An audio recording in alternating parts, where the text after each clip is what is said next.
皆さんこんにちは。難しい日本語の那須です。このチャンネルはですね、今日本語を勉強している、もしくはこれから勉強しようと思っている皆さんのためのチャンネルです。よかったらぜひチャンネル登録をお願いいたします。Oke, di video kali ini aku akan bahas mengenai bagaimana caranya supaya kita bisa lancar ngomong bahasa Jepang. Ini mungkin satu hal yang kita semua ingin capai dalam belajar bahasa asing, yaitu bisa ngomong. Tapi secara keseluruhan mereka yang belajar bahasa Jepang, kira-kira berapa persen yang bisa lancar ngomong bahasa Jepang? Kalau teman-teman ada yang belajar di sekolah atau di kampus, pasti tahulah. Ternyata nggak banyak mereka yang lancar ngomong bahasa Jepang, meskipun udah belajar bertahun-tahun. Nah, mengapa bisa begitu? Karena kebanyakan mereka nggak tahu gimana caranya supaya bisa jago ngomong. Mereka menganggap supaya bisa lancar ngomong itu harus ada teman untuk latihan. Sementara teman-teman di sekolah atau kampus banyak yang nggak pede untuk ngomong. Akhirnya karena nggak ada teman yang bisa diajak untuk latihan ngomong, jadinya cuma fokus di teori aja. Mungkin ada juga yang berpikir belajar ngomongnya nanti aja kalau udah hafal banyak kosakata. Atau kalau udah lulus N3 misalnya. Tapi kalau seperti itu harus nunggu berapa lama lagi untuk bisa ngomong. Nah, untuk itu kalau kalian ingin belajar kaiwa atau percakapan, kalian harus buang anggapan bahwa harus ada teman untuk latihan ngomong. Meskipun sebenarnya itu nggak salah juga. Kalau ada teman ngomong tentunya akan lebih baik. Tapi pada kenyataannya itu susah untuk dilakukan. Bisa jadi karena nggak ada teman yang bisa diajak latihan ngomong, atau kalaupun ada, pasti kalian nggak bisa terus-terusan latihan. Paling cuma pas kalau ketemu di kampus atau di sekolah, atau kalau lagi chatting misalnya. Waktu latihan dengan teman itu terbatas, nggak bisa terus-terusan. Lalu gimana caranya supaya bisa latihan ngomong tanpa teman? Nah, ada dua hal yang harus kalian lakukan. Yang pertama, latihan listening, atau dengerin orang ngomong bahasa Jepang. Kemudian kedua, latihan ngomong sendiri. Udah, cukup dua itu aja. Dan kalian nggak perlu mencari orang lain atau teman untuk melakukan kedua hal tersebut. Kalian bisa melakukan kapan aja. Nah, kedua hal tersebut juga yang dulu aku lakuin selama bertahun-tahun. Kayaknya semua orang yang jago bahasa Jepang pasti dulunya pernah melakukan kedua hal tersebut. Oke, sekarang sedikit akan aku bahas mengenai kedua hal tersebut. Pertama, mengenai latihan listening. Kalian jangan berpikir ingin belajar kaiwa kok malah latihan chokai. Tapi memang begitulah caranya. Kalian sebelum belajar ngomong harus belajar mendengar dulu. Caranya sama seperti anak kecil yang sedang belajar ngomong.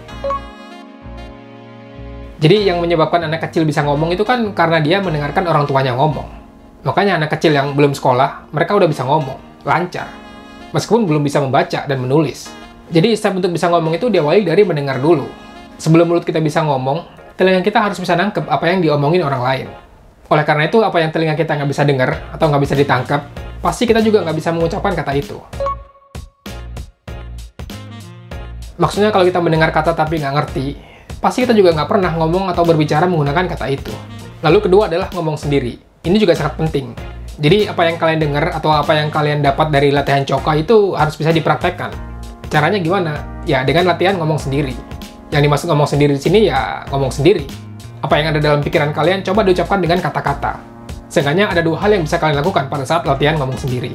Pertama dengan berpura-pura ada lawan bicaranya. Jadi seakan-akan ada teman ngobrol. Lalu kedua latihan menjelaskan sesuatu. Bedanya kalau yang pura-pura ngobrol biasanya pendek-pendek. Sa, raishu jikan aru, attara dokka ikanai? Isashiburi ni ao yo. Misalnya begitu.